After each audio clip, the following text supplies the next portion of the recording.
How to route a line. This is one of the major activity in any piping design engineer's life. You know why?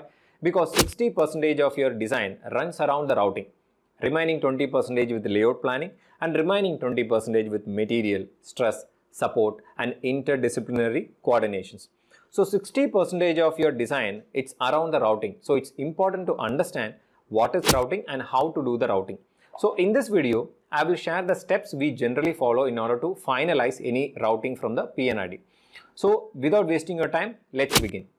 In order to start the pipe routing, you need to have some inputs. So what are the minimum inputs required to start the line routing? The first is P&ID, second line list, and third is plot plan. These three documents are required in order to start the line routing. Why it is required? From P&ID, you can understand the line sizing and you can see whether insulation is available or not, and you can see whether the line has got a slope or not. And also you can find from where to where it is connected, which equipment it is connected. All these details you can get it from the P&ID, because P&ID is a document that defines the process scheme. And what you will get from line list? From line list, you can see the operating conditions and the design conditions. Line list will give you a lot of other parameters such as the criticality and the insulation thickness, and also it will give you the density of the line. But predominantly, in order to start the line routing, you need to understand the operating conditions and the design conditions of the line. What is operating condition? Operating temperature and pressure. What is design condition? Design temperature and pressure. So this minimum inputs is required. Only then you will be able to design your system. And why plot plan is required? Because from plot plan, you can understand the location of the equipment. Why location of the equipment is important? Because only then you will come to know from where to where it has to be routed. Because P&ID will only show you in terms of process scheme, but not in terms of reality. Only in plot plan, you will be able to understand how far these equipments are located and how you have to route. Because it is a space defining drawing. So that is very important. So that is why these three documents are important in order to start the activities. Without this document, you cannot start the activity. So once you have this input, then you can go to the next stage. What is next stage? Line routing. Line routings are not done in one stage. It is done in three stages: conceptual, defining and detailing. It is basically a progress from the basic to an advanced. So in conceptual stage, designers will produce multiple options of routing considering various parameters. All parameters needs to be considered, right from supporting, accessibility, operability, construction feasibility, underground clash, everything will be considered and will be producing a best routing from the conceptual. That is why in conceptual we will try multiple options actually, because you simply cannot route a line from one equipment to another equipment, because in a plot plan you will also find a lot of other equipments. You should not obstruct the accessibility of other equipment. You should not obstruct the future space. You should not obstruct the construction space of other equipments. All these parameters needs to be considered in order to finalize your line routing.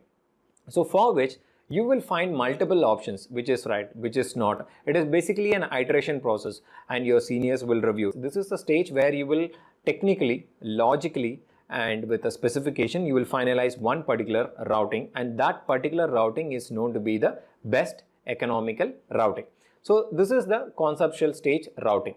Once after finalizing the routing in conceptual stage, you will move to the defining stage. In the defining stage, you still have to work on many parameters. You know why? Because in the conceptual stage, you will keep a lot of informations in hold. Information such as your actual supporting configurations and your control valve dimensions, all vendor infos and stress analysis inputs.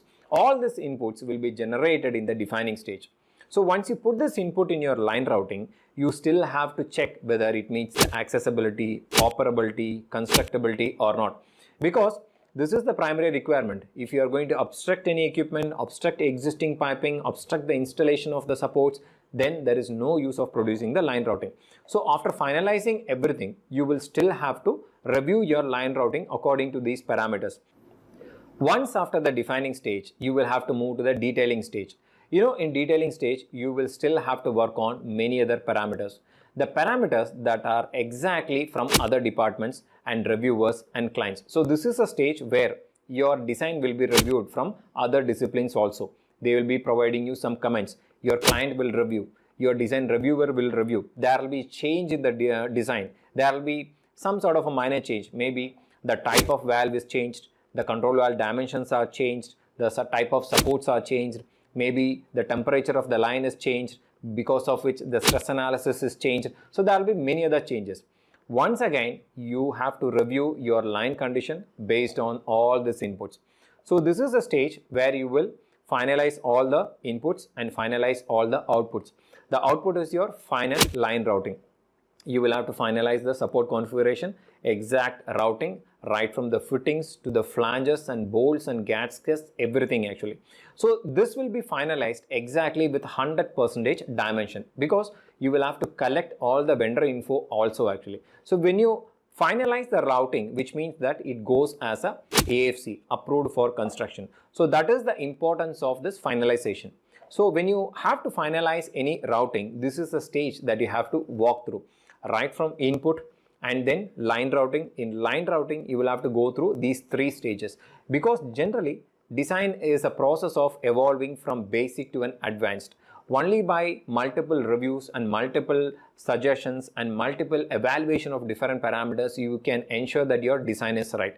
So this is the process of development of the line routing in any process plant piping. So this is the process of development of line routing in any process plant piping. So I will meet you in another fantastic video. Until then, bye from Subhash Chandran.